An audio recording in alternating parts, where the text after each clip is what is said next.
No other man, unless it was Doc Hill, did more for people in this town than I. And all the weak, the halt, the improvident, and those who could not pay flocked to me. I was good-hearted, easy Dr. Myers. I was healthy, happy, in comfortable fortune, blessed with a congenial mate. My children, all wedded, doing well in the world.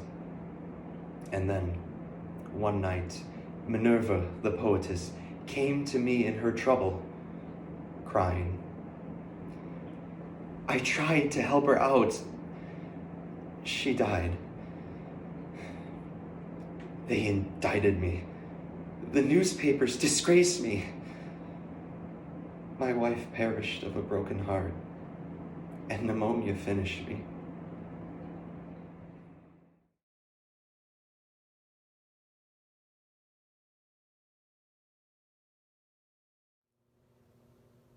I was only 8 years old. And before I grew up and knew what it meant, I had no words for it. Except that I was frightened. And told my mother. And that my father got a pistol and would have killed Charlie. Except for his mother. Nevertheless, the story clung to me.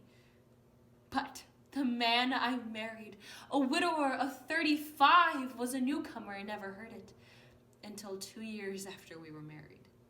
Then he considered himself cheated. And the village agreed that I was not really a virgin. Well, he deserted me. And I died the following winter.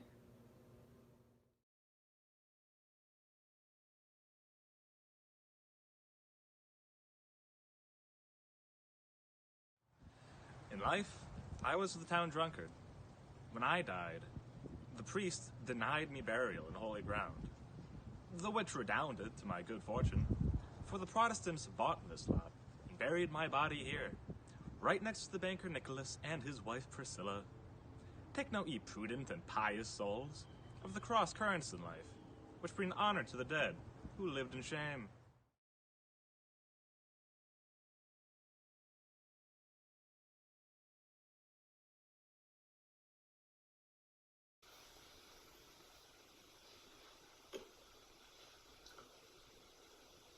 I ran away from home with the circus, having fallen in love with Mademoiselle Eschelda, the lion tamer. One time, having starved the lions for more than a day, I entered the cage and began to beat Brutus, Leo, and Gypsy. Whereupon Brutus sprung upon me and killed me. Upon entering these regions, I met a shadow who cursed me, said it served me right.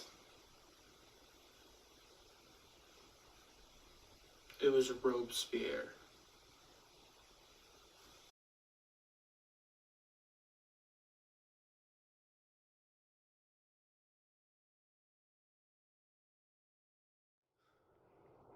Rhodes is slave, selling shoes and gingham, flour and bacon, overalls, clothing, all day long, for 14 hours a day, for 313 days, for more than 20 years, saying yes'm, and yes sir, and thank you, all day long, for $50 a month.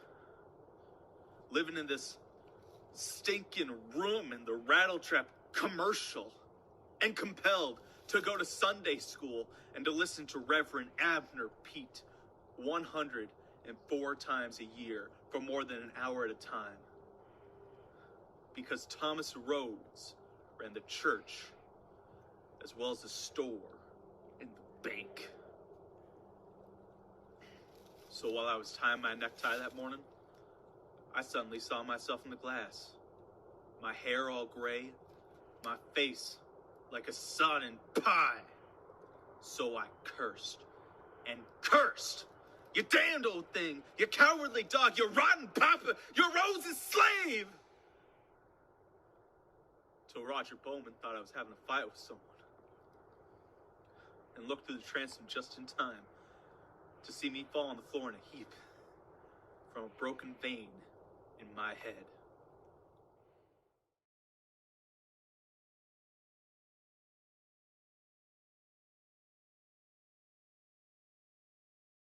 I have studied many times the marble which was chiseled for me, a boat with a furled sail at rest in a harbor. In truth, the picture's not my destination, but my life. For love was offered me, and I shrank from its disillusionment. Sorrow knocked on my door, but I was afraid. Ambition called to me, but I dreaded the chances, and yet all the while I hungered for meaning in my life. And now I know that we must lift the sail and catch the winds of destiny wherever they may drive the boat. To put meaning in one's life may end in madness, but life without meaning is the torture of restlessness and vague desire. It is a boat longing for the sea, and yet afraid.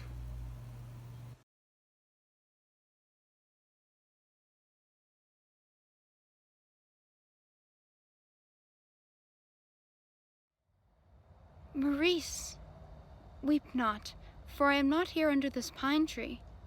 The balmy air of spring whispers through the sweet grass, the stars sparkle, the whippoorwill calls, but thou grievest while my soul lies rapturous in the blessed nirvana of eternal light. Go to the good heart that is my husband, who broods upon what he calls our guilty love. Tell him that my love for you, no less than my love for him, wrought out my destiny. That through the flesh I one spirit, and through spirit peace.